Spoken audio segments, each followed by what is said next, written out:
하나님 말씀 보겠습니다. 베드로후서 3장 17절 18절의 말씀입니다.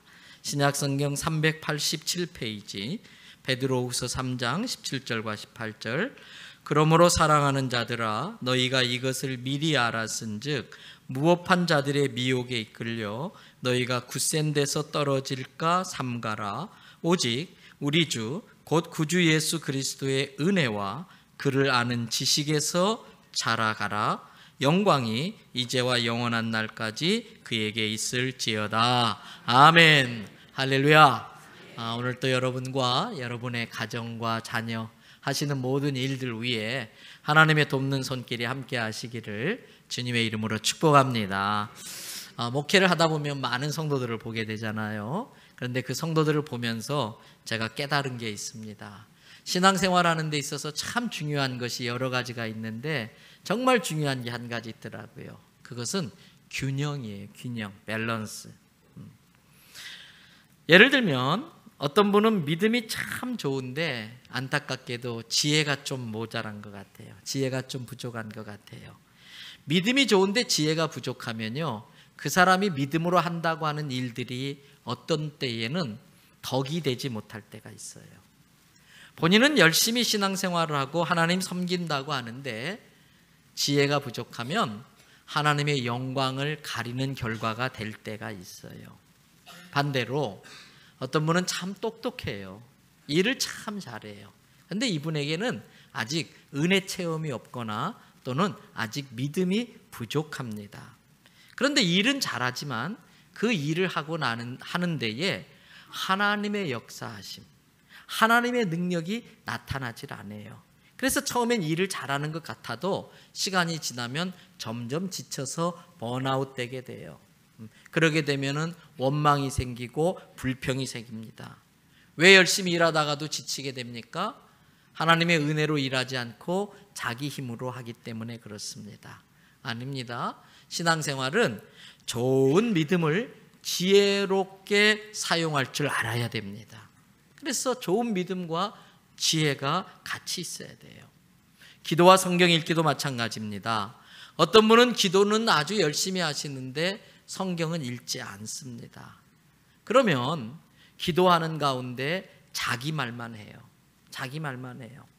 기도하고서 그동안 읽었던 말씀, 들었던 말씀을 묵상하면서 내가 기도한 것에 대해서 하나님이 뭐라고 응답하시나 하나님의 음성을 들어야 되는데 어떤 분은 그래요. 나와서 막 기도, 하나님 이거 해주세요, 저거 해서 이건 어떻게 할까요? 막 기도하고서 하나님이 그래 알았다 답을 알려주려고 하는데 보니까 없어져 버렸어요.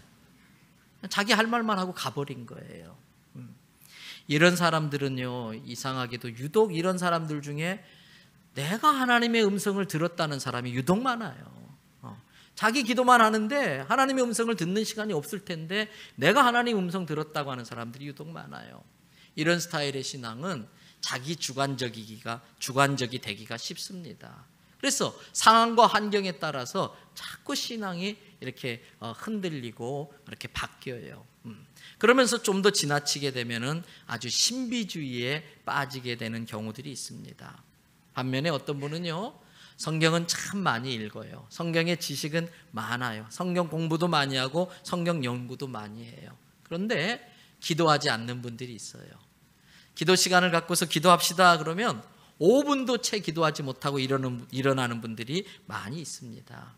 이런 사람들은 아는 건 많은데 은혜가 없기 때문에 자꾸 판단을 합니다. 이건 이렇고 저건 저렇고 자기 아는 지식과 성경 지식으로 자꾸 판단해요. 설교도 자꾸 분석을 하고요.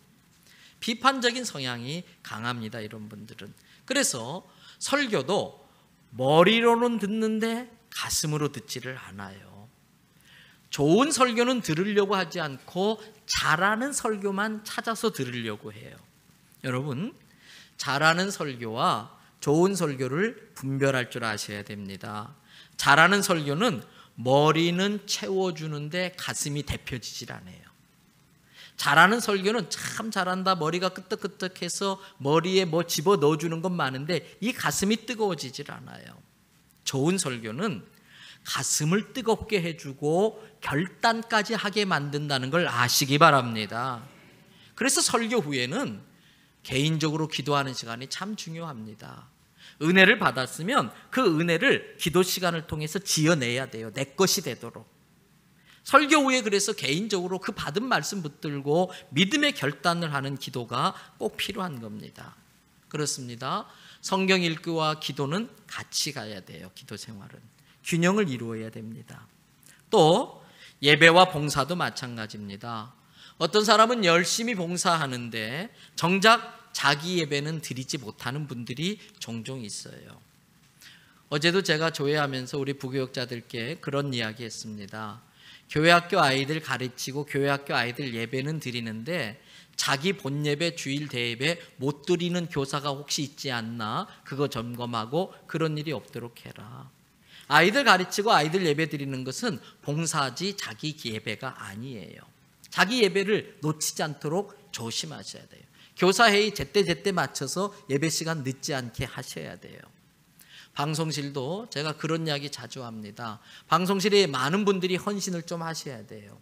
예를 들면은 3부 예배 방송 봉사를 하려면은 2부 예배에 자기 예배를 잘 드리셔야 돼요. 그리고 방송 봉사를 해야 돼요.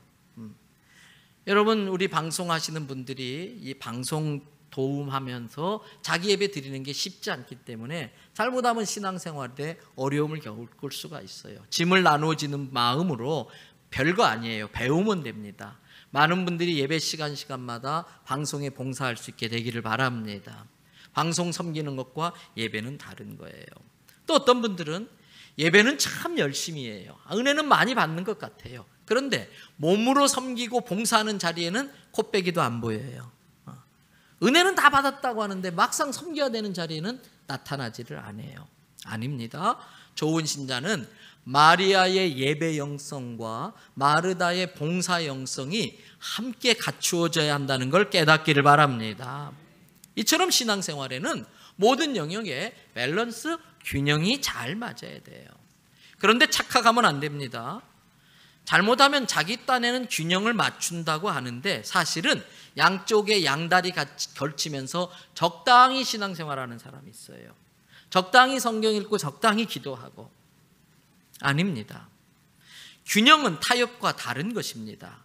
우리는 균형 잡힌 신앙생활을 해야지 적당히 타협하면서 그럴듯하게 신앙 흉내를 내서는 안 된다는 겁니다. 신앙생활은 쇼가 아니기 때문에 이미테이션 흉내내면 안 되는 거예요. 타협하는 순간 신앙은 변질되고 맙니다. 특별히 균형 잡힌 신앙생활을 이야기할 때에 특별히 강조해야 될 것이 있는데 은혜 받는 것과 은혜 받은 대로 살아내는 삶의 균형이 있어야 돼요. 어떤 사람은 은혜는 많이 받는데 은혜 받은 대로 살아내지를 못해요.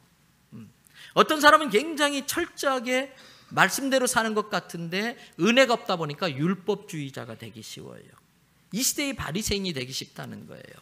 그래서 은혜 받는 것과 은혜 받은 대로 살아내는 그 삶은 잘 균형을 갖추어야만이 지속적으로 영적으로 성장할 수 있고 영적 교만에 빠지지 않을 수 있습니다. 한번 받아십시다. 은혜 받는 것도 참 좋지만 받은 은혜대로 사는 것은 더 중요합니다. 그렇습니다. 은혜를 받았으면 그 받은 은혜에 합당한 삶의 열매가 맺어져야 됩니다. 본인은 은혜 받았다고 하는데 달라지는 것이 하나도 없다면 진짜 은혜 받은 건지 체크해 보셔야 돼요. 우리가 은혜를 받았다고 할 때에 그것은 무엇입니까? 은혜 받았다는 게 무엇을 말하는 겁니까? 다른 게 은혜 받은 게 아니고 하나님의 말씀이 내 마음 가운데 들어와서 내 삶 가운데 들어와서 구체적이고 실제적인 영향력을 발휘해야만이 은혜를 받은 거예요. 그전에는 내가 알아서 판단하고 내가 알아서 생각하고 내가 들은 정보와 지식으로 어떤 일을 결정하지만 은혜 받고 나면은 매 순간마다 이게 주님의 뜻일까? 성경에서는 뭐라고 했을까? 어떻게 하는 게 덕이 되고 하나님께 영광이 될까? 이것을 계속 고민하면서 말씀에 근거해서 판단하고 결정하고 선택하는 거예요. 기독교는 살아있는 말씀의 종교이지 죽어있는 말의 종교가 아닙니다. 히브리서 4장 12절 보십니다. 스크린 말씀 띄우고 같이 있습니다. 이런 말씀은 외우시는 게 좋지요.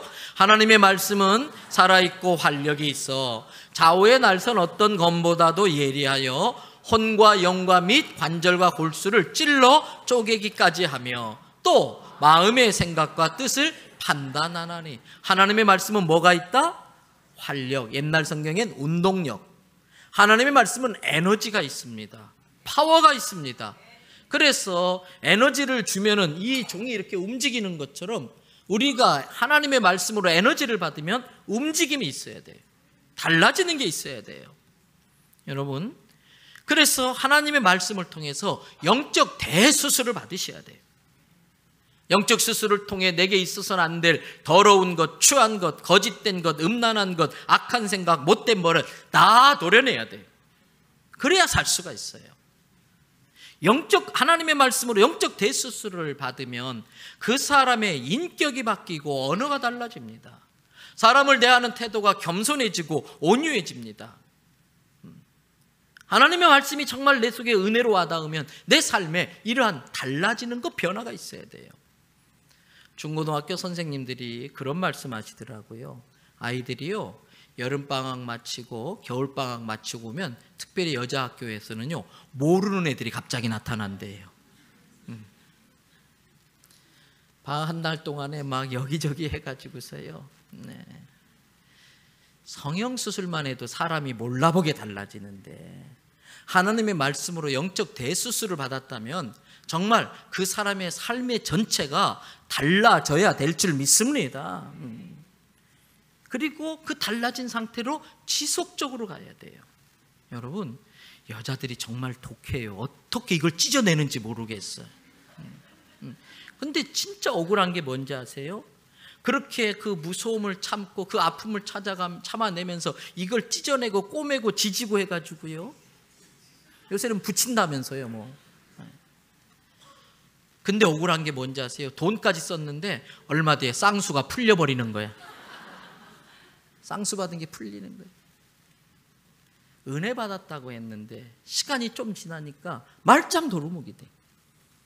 옛날과 달라진 게 하나도 없어요. 아니에요. 진짜 예수님 믿고 내가 달라지면 나의 가장 가까이 있는 사람이 가장 먼저 눈치채야 돼. 그러면서 여러분, 베드로전서 3장 15절 말씀 보세요. 다 같이 읽습니다.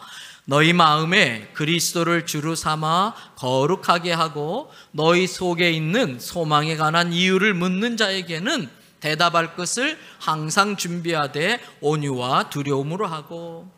예수를 믿는다는 것은 내 마음에 예수님을 주인으로 모시는 거예요. 그전엔 내가 주인이었어요. 내가 하고 싶을 대로 내 좋을 대로 하면 됐었어요. 그러나 예수 믿고 나면 그렇게 안 돼요. 예수님, 이거 해도 될까요? 예수님, 이거 해도 될까요? 여쭤보셔야 돼요. 왜? 주인님이니까. 그래서 예수님께 물어보고 예수님의 말씀대로 하면은 어떤 현상이 나타나느냐? 오늘 말씀 보세요. 스크린 말씀 계속 띄워놔 주시겠어요? 너희 마음에 그리스도를 주로 삼아. 그 다음 뭐라고 돼 있어요? 거룩하게 하고. 거룩해지는 거예요. 성결해지는 거예요. 그래서 다른 사람들이 우리를 보고 거룩한 무리들, 거룩할 성자 무리도자 써서 성도라고 다른 사람이 불러줘야 돼. 우리들끼리 성도님 이건 약간 낯간지러워요. 다른 사람들이 보고 우리를 성도라고 불러주면서 이상하다, 어쩌면 저럴 수 있을까, 어떻게 저렇게 행동할 수 있을까 궁금해야 돼. 왜요? 너희 속에 있는 소망에 관한 이유를 묻는 자들이 생겨야 돼. 아니, 어쩌면 나 같으면 성질 확 내고 문 확 닫고 나가버릴 것 같은데 선생님은 어떻게 이걸 다 참아내십니까? 나 같으면 가서 한 대 지어받고 싶은데 어떻게 그런 사람을 용서합니까? 우리들의 그 모습을 예수 안 믿는 사람들이 낯설어하고 이상하게 생각하고 궁금해하면서 물어봐야 돼요. 그럴 때에 아이고, 별거 아니에요. 저도요, 한성깔 하는 사람이었거든요. 저도 한번 열받으면요 막 완창 뒤집어 엎는 사람이었걸랑요. 그런데 어느 날 제가 예수님을 믿고 나서 달라지기 시작했습니다. 예수님 마음에 주로 삼고 살았더니 제가 이렇게 변화돼서 옛날에는 우리 집이 지옥 같은 집구석이었는데 이제는요, 내 마누라가 나만 보면 깜빡깜빡 죽습니다. 천국 같은 가정 됐습니다. 간증하도록 물어보게 만들어야 돼. 교회 안 다니는 사람은 성경 안 읽어요? 교회 안 다니는 사람은 기독교 방송 안 듣고 기독교 TV 안 봐요. 예수님을 알 길이 없어요. 그 사람들이 예수님을 알 수 있는 유일한 길은 나를 만나서 나를 통해 예수님을 알아야 돼. 그래서 성경은 우리 보고 너희는 예수 그리스도의 뭐다? 향기다, 편지다. 아, 이게 무슨 냄새예요? 되게 좋은 냄새 나네. 아, 이게 바로 예수 냄새군요. 이런 소리 들어야 돼. 그런데 교회 집사님, 권사님, 장로님인데 아이고, 구린내가 나고 찌린내가 나고요. 속에 더럽고 추한 것들이 입을 열면 마치 회칠한 무덤처럼, 겉은 아주 하얗게 칠해놔서 그럴싸한데 무덤 문을 여는 순간 시체 썩는 냄새가 역겨워서. 우리의 삶이 그렇게 되면 안 돼요. 우리들의 삶을 통해서 그 사람들이 예수님이 어떤 분인지, 예수님이 나에게 무슨 말을 하는지 읽어보다가 내가 너 사랑한다, 너를 위해 십자가에 죽었다, 이걸 읽고 그 사람들이 감동하고 나도 예수님을 당신처럼 믿어야겠다라고 말할 수 있게 해야 되는 것입니다. 그래서 예수 믿는 건 어렵습니다. 쉽지 않습니다. 예수 믿으면 축복받는 게 아니고 예수 믿는 건 손해보는 겁니다. 예수 믿는 건 내 것을 나누어주는 아픔이 있어야 됩니다. 예수 믿는 건 십자가 지는 것입니다. 그 변화된 우리의 삶을 보고 사람들이 예수님이 누군지를 알 수 있어야 되는 거예요. 나 같으면 확 엎어버리고 나갈 건데 어떻게 이걸 다 참아냅니까? 여러분, 어떤 개구장이를 둔 아버지가 있었어요. 그날도 이 아들이 얼마나 개구짓을 하는지 주변 사람들이 보고서 혀를 끌끌 찰 정도로. 근데 그 아버지가 어떻게 저걸 보아내는지 옆에 사람이 가만히 보니까 그 아버지가 그러는 거예요. 영철아 참아라, 영철아 안 된다, 영철아 안 된다. 옆에 보던 아저씨가 아이고 아드님이 참 진짜 개구지네요. 아들 이름이 영철인가 보지요? 그랬더니 이분이 하는 이야기가 아니요, 제 이름이 영철입니다.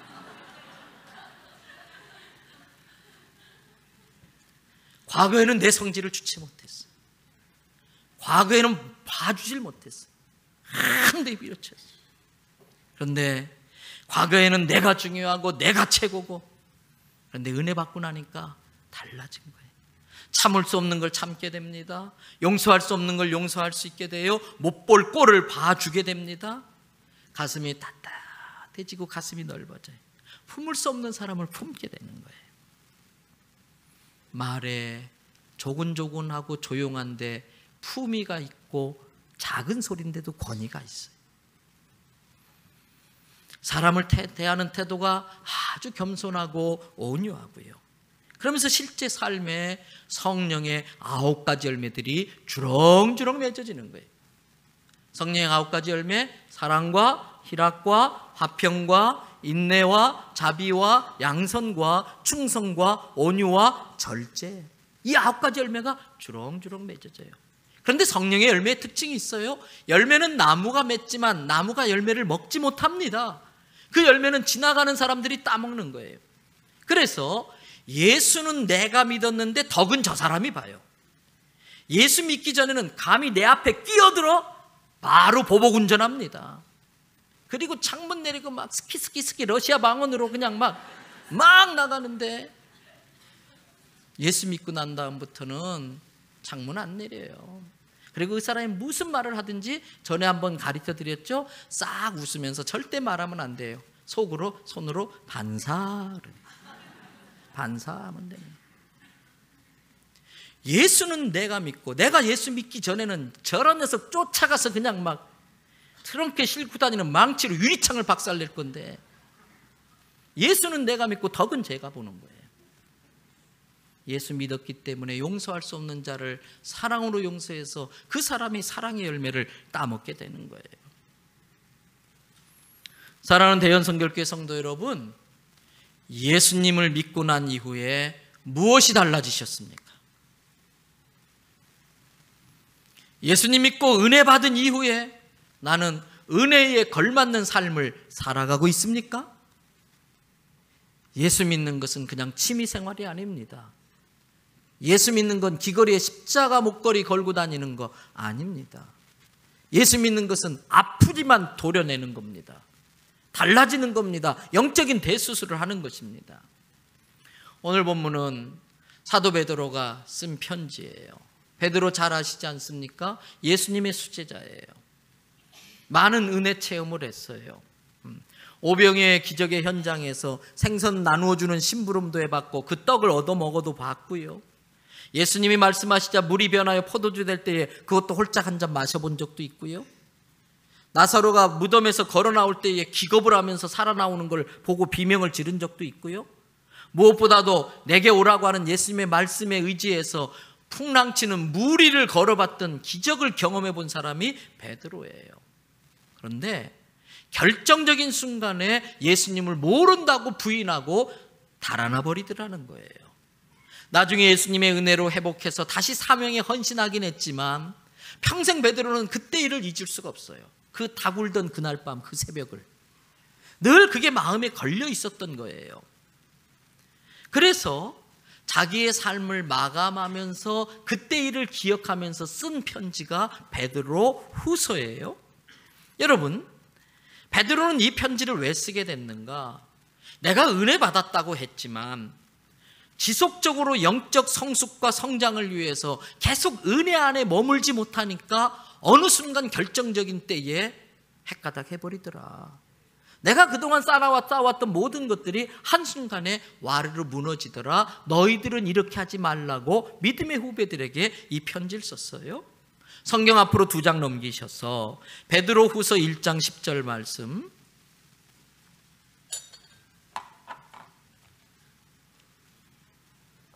다 같이 한음성으로 읽습니다. 그러므로 형제들아 더욱 힘써 너희 부르심과 택하심을 굳게 하라. 너희가 이것을 행한즉 언제든지 실족하지 아니하리라. 언제든지 실족하지 아니하라를 거꾸로 뒤집으면 뭐예요? 언제든지 실족할 수 있다. 그렇게 되지 않으려면 어떻게 되느냐? 더욱 힘써 너희 부르심과 택하심을 뭐 하라? steadfast, 굳세게 해라, 굳게 하라. 베드로는 실족이라는 단어를 써요. 걸려 넘어진다. 그런데 그렇게 되지 않으려면 하나님의 부르심과 택하심에 굳건하게 쓸 수 있도록 해라. 어떻게 그게 가능한가? 쭉 이야기를 할 텐데 여러분 먼저 14절을 보세요. 베드로가 무슨 심정으로 이야기를 하고 있는가? 14절에 보니까 이는 우리 주 예수 그리스도께서 내게 지시하신 것 같이 나도 나의 뭘? 장막을 벗을 날이 임박한 줄 안다. 나의 장막 뭐예요? 이 몸뚱아리. 이제 하나님이 그 베드로 데려가시면 이 몸뚱아리는 벗어 던지는 거예요. 화장을 하든지 매장을 하든지. 즉 죽음을 앞두고 있다는 거예요. 지금 15절 말씀 보세요. 이런 죽음을 앞두고 있는 상황에서 내가 힘써 너희로 하여금 내가 너희를 떠난 후에도 하늘나라로 간 후에도 어느 때나 이런 것들을 생각하게 하려고 이걸 썼다. 그러면서 베드로서를 쑥 써내려가는데 최종적인 결론이 뭐냐면 3장 17절 18절이에요. 오늘 본문이지요. 같이 함께 읽겠습니다. 그러므로 사랑하는 자들아 너희가 이것을 미리 알았은즉 무법한 자들의 미혹에 이끌려 너희가 굳센 데서 떨어질까 삼가하라. 너희를 미혹해서 하나님의 부르심과 택하심에서 너희를 빼내가려고 넘어지게 하려는 자들을 미리 알아라. 무법한 자들, 하나님을 두려워하지 않고 법 없이 지멋대로 사는 사람들이 너희들을 유혹하려고 하는데 거기에 휘둘리지 않도록 굳게 쓰도록 삼가해라.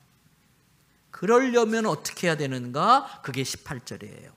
다 같이 한번 읽습니다. 오직 우리 주 구주 예수 그리스도의 은혜와 그를 아는 지식에서 자라가라. 영광이 이제와 영원한 날까지 그에게 있을지어다. 2가지입니다. 오직 우리 주 곧 구주 예수 그리스도의 은혜와 그를 아는 지식에 있어서 뭐해 가라? 자라가라. growing, 성장해 가라. 여러분, 우리는 하나님의 은혜로 구원받은 거예요. 하나님의 은혜로.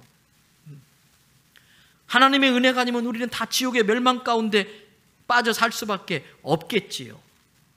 은혜는 뭡니까? 자격 없는 사람에게 주시는 게 은혜예요. 그거 받을 만한 거 안 했는데도 주시는 게 은혜예요.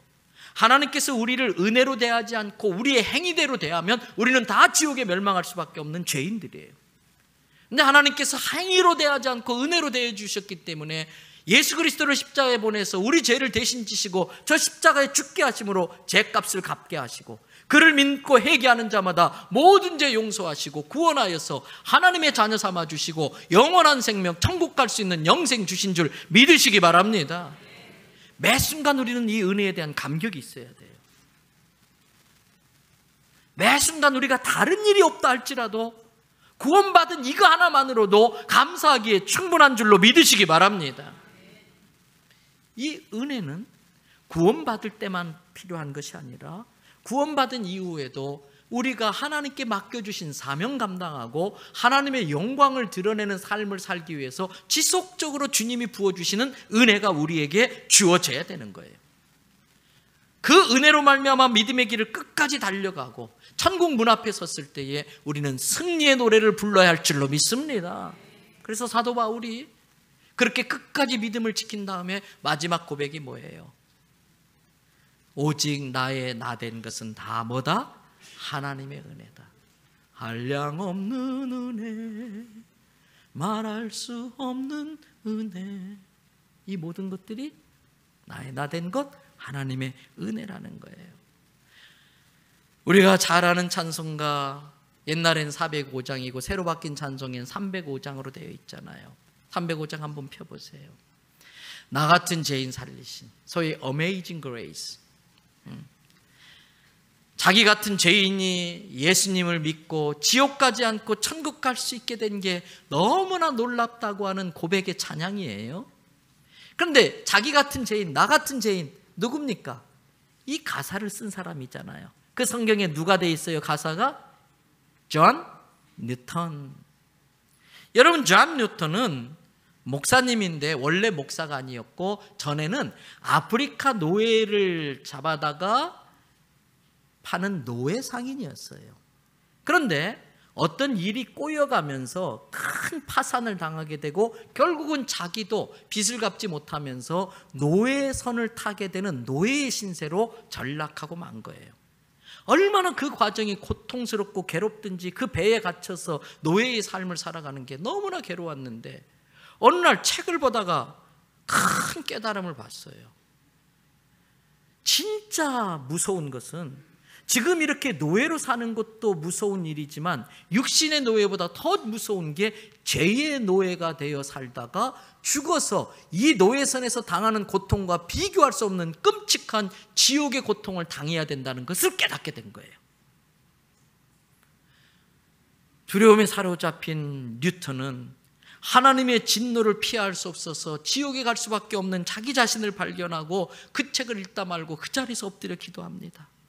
하나님 살려주세요. 하나님 살려주세요.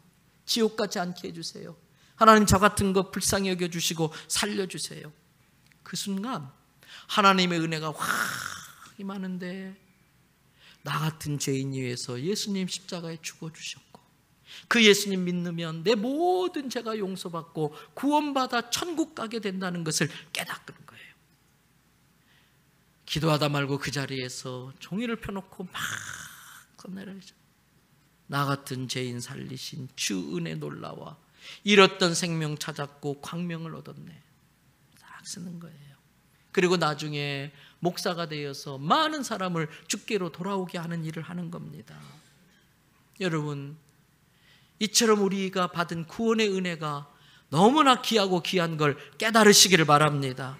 그러면 어떻게 해야만이 계속해서 그 은혜 가운데 거할 수 있을까? 오늘 베드로는 전반부와 뒷부분에서 같은 강조를 하는데 먼저 베드로후서 1장 2절을 보세요. 하나님과 우리 주 예수를 알므로 그랬어요. 베드로후서 1장 2절 다 같이 함께 읽겠습니다. 하나님과 우리 주 예수를 알므로 은혜와 평강이 너희에게 많을지어다.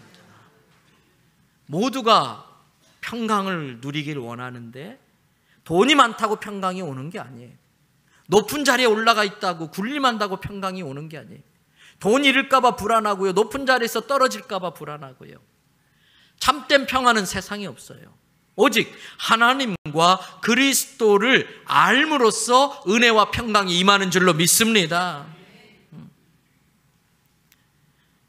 이렇게 그리스도의 은혜와 평강을 입게 되면은 우리에게 열매 맺는 삶을 살 수가 있는데, 어떻게 그리스도의 은혜를 우리가 계속해서 알아갑니까? 성경은 두 가지 이야기를 합니다. 예수 그리스도를 말씀을 통해 아는 것이고요, 예수 그리스도를 기도 중에 체험을 통해서 알 수가 있어요. 요한복음 5장 39절을 한번 보겠습니다. 다 같이 읽습니다.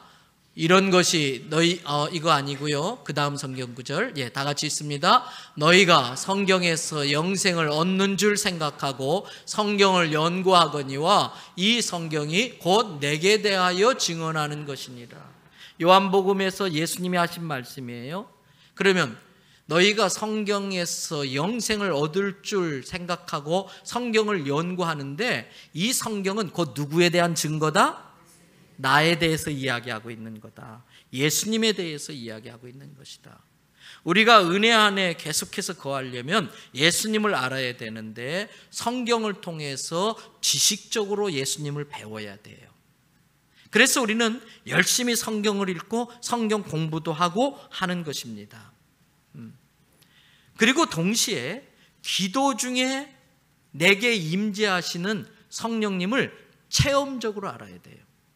오늘 본문 말씀인 베드로전후서 3장 18절에 그리스도의 은혜와 그를 아는 지식에서 자라가라 할 때에, 이 지식은 헬라어로 그노세이라는 말이에요.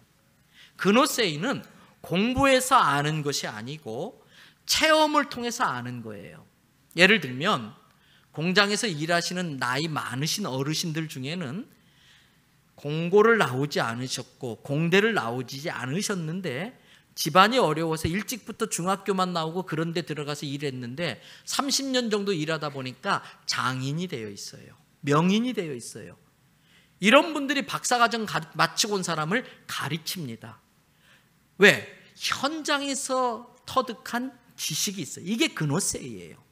오늘 우리가 예수님을 알 때에 knowledge, 공부해가지고 성경을 통해 아는 지식과 함께 기도 중에 내게 임재하시는 성령님을 통해서 살아계신 주님을 경험하는 지식이 같이 있어야 된다는 거예요. 그게 있지 않으면 한쪽만 있으면 신비주의에 빠지고 한쪽만 있으면 율법주의에 빠지는 거예요. 그래서 말씀대로 살되 율법주의로 말씀대로 사는 게 아니라 주님이 주시는 은혜와 능력으로 말씀대로 살아갈 때에 내 삶 가운데 성령의 열매들이 맺어질 줄로 믿습니다. 내가 예수를 닮는 사람으로 닮아가면서 다른 사람들이 내 삶에서 예수의 향기를 맡고 예수님의 편지를 읽을 수 있어야 돼요. 특별히 신앙생활에 있어서 사람의 이성과 논리로 납득하기 어려운 은혜 체험은 꼭 한 번쯤은 해보셔야 돼요. 그래야 유혹 많은 이 세상에서 흔들리지 않고 꾸준히 믿음의 생활, 믿음의 길을 갈 수가 있어요. 수요일 날 수요 기도 예배에 다른 교회 성도들이 많이 오는 편이잖아요. 근데 그분들이 가끔 그런 이야기해요. 자기 교회에서 목마름이 있었는데 그 아쉬움을 이 교회에 와서 채우게 된다. 왜? 수요일 밤에는 우리가 성령님을 강조하면서 계속 기도하는데 그 기도 중에 성령님의 임재를 경험하게 되고 이 세상에서는 느껴보지 못하는 큰 평안과 기쁨을 체험하기 때문에 그래요. 그 체험이 있어야 흔들리지 않고 변질되지 않는 거예요. 여러분, 캡카웁이라고 하는 상담을 해주고 또 텔레비전에서 이렇게 전화 상담도 해주는 그러한 분이 계셔요. 근데 이분이 예수님을 믿기 전에 자기가 하는 일에 대한 회의가 갑자기 왔어요. 상담의 내용이 다 힘든 이야기다 보니까 자기도 계속 그런 사람을 만나니까 자기도 우울증에 걸린 거예요. 그래서 정신과 계통의 의사 선생님들은요, 자기의 것들을 쏟아내는 그러한 장치가 필요하다고 그래요. 계속해서 상담하다 보면 쓰레기가 자기 안에 계속 들어오기 때문에 그것을 쏟아내지 않으면 자기도 정신이 이상해 될 위험성이 있다는 거예요. 근데 이 캡카웁이 그런 일이 계속 반복되다 보니까 우울증에 걸리고 그러면서 자기 일에 회의를 느꼈어요. 이 일이 과연 어떤 의미가 있나? 이 일이 사람의 도움이 되나? 그러다가 어떤 분을 통해서 전도를 받고 예수님을 믿게 되어서 그때부터 하나님 앞에 기도했어요. 하나님, 이 일을 내가 정말 계속해야 될까요? 이 일이 과연 사람들에게 도움이 되는 일일까요? 이 일을 계속하는 게 하나님의 뜻이라면 하나님께서 제게 분명한 사인을 보여주시기 바랍니다. 이 일이 하나님이 내게 하길 원하는 일이라고 하는 것을 확신할 수 있도록 증거를 보여주시기를 바랍니다. 계속 그런 기도를 하는 거예요. 어느 날 자기 아이들이 아이스크림을 사달라고 그래서 애들을 태우고 차를 몰고 아이스크림을 사러 갔어요. 차를 주차하고 애들 보고 먼저 들어가 있어, 아빠 금방 따라갈게.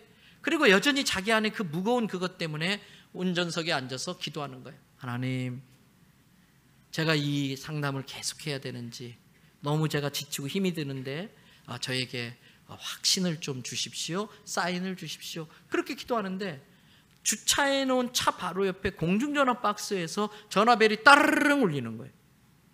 아니, 웬 공중전화에서 전화벨이 울리지? 깜짝 놀랐어요. 뭐 그럴 수 있는가 보다. 그래서 또 계속 기도하는데 계속 따르릉 따르릉 울리는데 아무도 안 받아요.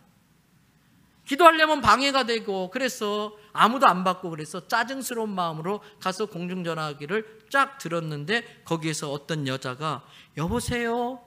거기 혹시 캡카웁 선생님 계신가요? 깜짝 놀란 거예요. 아니, 지금 내가 공중전화에서 봤는데 당신 어디로 전화했습니까? 밀리라고 하는 여자인데 너무 삶이 고달파서 죽으려고 한 거예요. 근데 죽기 전에 자기가 하나님 앞에 기도라도 해야겠다. 기도하는데 며칠 전에 운전하고 오다가 건물에 붙어있는 간판이 눈에 확 들어오는데 캡카웁 상담소. 그러면서 마음에 죽기 전에 저 캡카웁 텔레비전에 나와서 상담해 주시는 저 유명한 선생님하고 상담이라도 한번 받아보고 줘야겠다, 이 마음이 들더라는 거예요. 그런데 신기하게도 며칠 전에 스쳐 지나가면서 본 간판인데 자기 눈앞에 그 간판의 전화번호가 또렷이 떠오르는 거예요.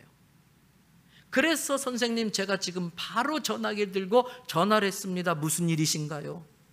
캡카웁이 기겁을 하겠는 거예요. 그러면서 이런저런 이야기를 하다가 캡카웁이 그 밀리라는 여자에게 자기 이야기를 했어요. 실은 여차저차해서 내가 카운슬러를 때려치려고 한다고. 하나님이 살아계신지도 아직도 확신이 안 들고, 그래서 내가 이 일을 그만두려고 하면서 기도하다가 공중전화에 전화벨이 울려서 내가 전화를 받았습니다. 그러니까 이 밀리란 여자가 막 웃으면서, 아이 선생님, 하나님이 살아계시다니요. 제가 선생님 사무실로 전화를 했는데 이 전화가 공중전화로 걸리고 그 공중전화를 하필이면 선생님이 받았다는 것이 하나님이 살아계신 증거가 아니고 뭐가 증거입니까? 그러면서 저는 이제 열심히 살아가려 합니다. 전화를 딱 끊으라는 거예요. 캡카웁이 전화를 끊고서 가만히 생각해 보니까 맞는 거예요. 그래서 사명을 갖고 그 일을 하면서 수많은 사람들을 돕고 예수님께로 인도했다고 하는 거예요. 여러분, 이제 말씀을 마무리하겠습니다. 하나님은 지금도 살아서 역사하시는 하나님이신 걸 믿으시기를 바랍니다. 멀리 계신 하나님이 아니에요. 내 삶 가운데 함께 하시는 하나님인데, 우리가 성경의 말씀을 통해서 정확한 하나님에 대한 예수 그리스도에 대한 지식과 함께 그 예수님이, 성경에서 말씀하시는 그 예수님이 머리로만 받아들여지는 예수님이 아니라 내 가슴으로 체험되어지고 느껴질 수 있도록 주님의 임재에 대한 경험을 하셔야 돼요. 그러고 나면 우리의 삶이 달라져요. 그러고 나면 우리의 삶이 성령의 열매를 맺게 되고 내 삶에서 예수의 향기가 나타나게 되는 것입니다. 저는 우리가 어정쩡하게 적당하게 타협하는 신앙생활이 아니고 절묘하게 균형을 잡고 있는 아주 건강한 그리스도인들이 되어져서 하나님이 맡겨주신 사명 감당하고 말할 때나 행동할 때나 무엇을 하든지 먹든지 마시든지 주의 영광을 드러내며 살아가는 우리가 될 수 있기를 주님의 이름으로 축복합니다.